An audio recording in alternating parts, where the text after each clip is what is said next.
des entreprises de jeux en Guinée. C'est une rencontre initiée par Mohamed Saïd Fofana en vue de cerner tous les paramètres liés au fonctionnement et à l'impact de ces jeux sur la monnaie guinéenne, a dit Camara compte rendu. Pour sauver et renforcer la valeur de la monnaie guinéenne, le Premier ministre ne ménage ni son temps ni ses efforts. Après les cambistes et les banquiers, c'était jeudi le tour des responsables des sociétés de jeux et les gérants des casinos d'être reçus par Mohamed Saïdou Fofana. Le gouvernement veut désormais voir clair dans le fonctionnement de ces différentes sociétés de jeux, notamment leur impact sur la monnaie guinéenne. Selon certains constats, ces sociétés de jeux constituent des facteurs de perturbation du marché d'échange et de déstabilisation du franc guinéen. Il nous a été donné de constater que les maisons de jeux, les casinos, la loterie participent d'une manière ou d'une autre à la détérioration de notre monnaie. Alors, au jour d'aujourd'hui, nous voulons nous intéresser à ce secteur pour en savoir réellement quel est leur impact réel sur l'économie guinéenne. Qu'est-ce que les Guinéens en tirent réellement en termes de profit, pas seulement financier, mais économique. Parce qu'on a beau gagner de l'argent, il faudrait que cet argent serve à quelque chose. Vous amassez beaucoup d'argent et cet argent se retrouve dans le circuit informel de change. Ce circuit qui est déjà très délicat, et par ce biais, vous participez vous-même à la détérioration de la valeur du franc guinéen. Le message est donc clair. Ces différentes entreprises de jeux ont tour à tour expliqué leur mode de fonctionnement tout en déclinant le système de gestion et la clé de répartition de la masse collectée. Sur le premier exercice donc, de 2010, nous avons redistribué à l'État et à ses démembrements un peu plus de 11 milliards. Nous ne sommes pas visés par rapport à la question que vous avez posée au niveau des changes, puisque nous n'avons aucun profit qui part à l'extérieur.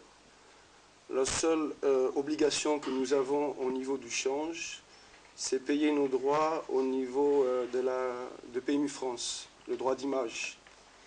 Je vous dis que la société, elle est 100% guinéenne et personnelle. Vous pouvez vérifier, toutes les recettes de Guinée Games se trouvent dans 4 banques guinéennes. Elles résident. Bon, c'est un investissement très lourd.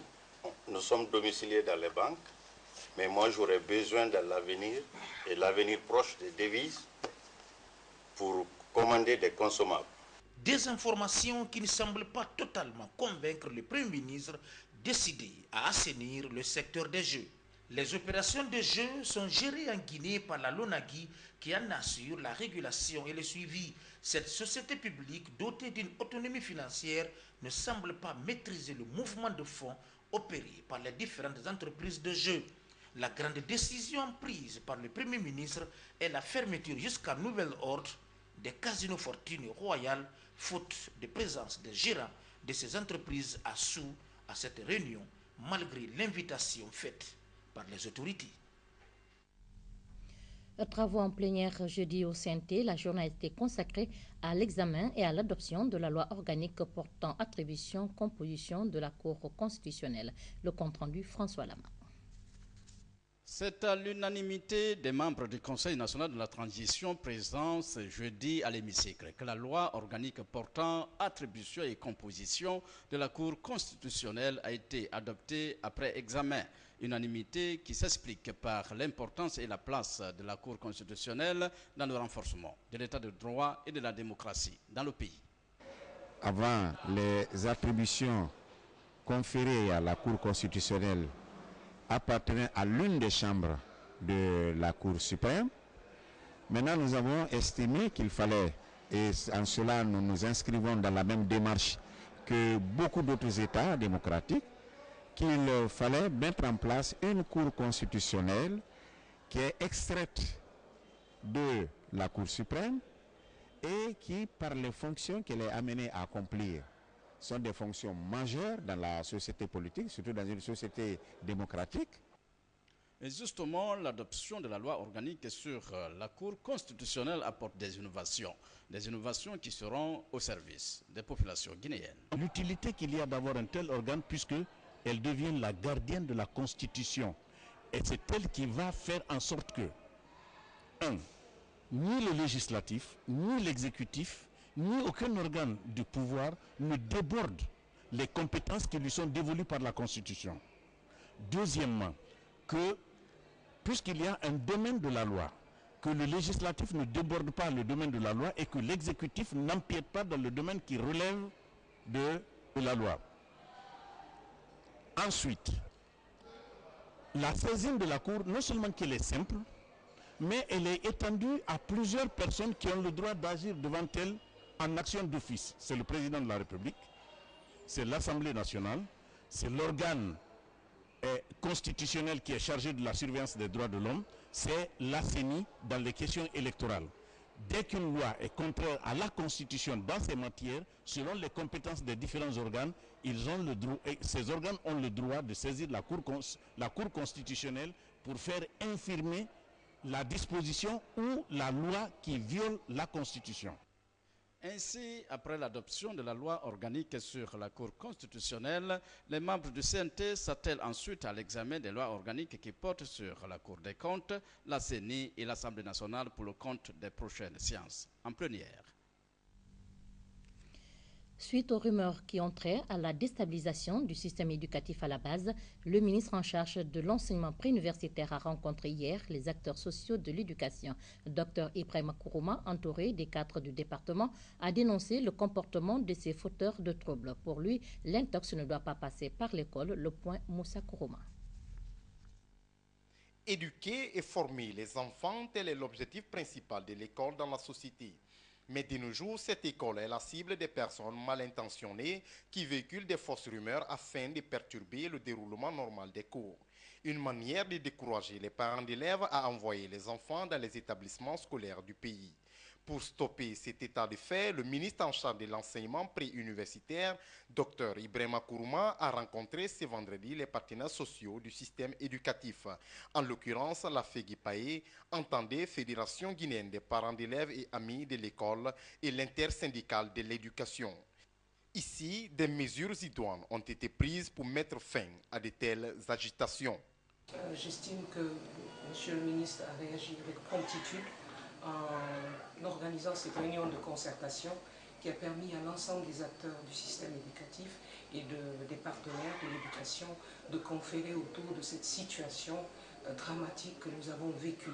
Nous invitons tous les enseignants de Guinée de revenir au bon sentiment, de ne pas se donner aux informations qui leur viennent d'ailleurs, de ne pas se confondre aux politiciens, de se démêler de la politique politicienne, de rester enseignant. Cette rencontre a permis aux acteurs du système éducatif à la base de proposer des solutions allant dans la bonne marche de l'école guinéenne, car il s'agit là de rétablir la confiance entre les responsables de l'éducation et les partenaires sociaux, tout en mettant fin aux rumeurs d'intoxication. Comme l'on le dit souvent, mieux vaut prévenir que guérir. Expulsion de Luanda, c'est en Angola de près de 50 compatriotes guinéens vivant dans ce pays. Ils sont arrivés hier vendredi ici à Conakry, Tierno Younoussaba.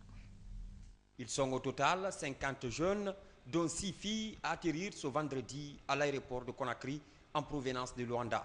Cela après des détentions allant de 6 mois à 1 année, voire plus. Ces 45 Guinéens, 4 de nationalité malienne et 1 de la Guinée-Bissau qui ont passé des moments pénibles hors de leur pays d'origine expliquent leur mésaventure. Ils nous ont maltraités à la prison des Angolais là-bas parce que même pour manger, ça, il n'y a pas. Si tu n'es pas de frère là-bas, tu vas mourir là-bas. Il y a plus de centaines de Guinéens qui sont prisonniers là-bas. Je demande le gouvernement de la Guinée d'aider les gens qui sont à Angola. Il y a beaucoup de monde qui sont en prison. Il y a les autres qui sont en train de mourir. Il y a les autres qui font 3 ans. Il y a l'autre qui fait 1 an, il y a les 8 mois. Le ministre d'État guinéen en charge des affaires étrangères et les délégués aux Guinéens de l'étranger n'ont été informés de l'expulsion de ces Guinéens qu'à leur descente d'avion à l'aéroport de Conakry. Ces deux ministres ont qualifié l'acte d'illégal et d'atteinte à la dignité humaine. C'est un pincement au cœur quand on s'imagine les conditions dans lesquelles ils ont été évacués. On ne peut pas être heureux avec ça. Et surtout que le gouvernement guinéen n'a pas été informé. Si on nous avait informé, on aurait pris toutes les dispositions. Donc, mais c'est des choses que nous allons régler par voie diplomatique. Je souhaiterais lancer un appel à tous les autres pays qui souhaiteraient évacuer nos compatriotes, que ce soit sous escorte ou sans escorte, que l'autorité du pays soit informée qu'on doit évacuer des Guinéens pour que nous puissions le faire dans la dignité totale, pour le respect des individus, pour le subconscient même de ces Guinéens qui vont être évacués. Selon les témoignages de certains rapatriés, plus de 300 Guinéens seraient en détention dans des conditions inhumaines dans les prisons de Luanda. Mesdames et messieurs, fin de cette édition de nos informations. Nous espérons vous retrouver plus nombreux à 20h30.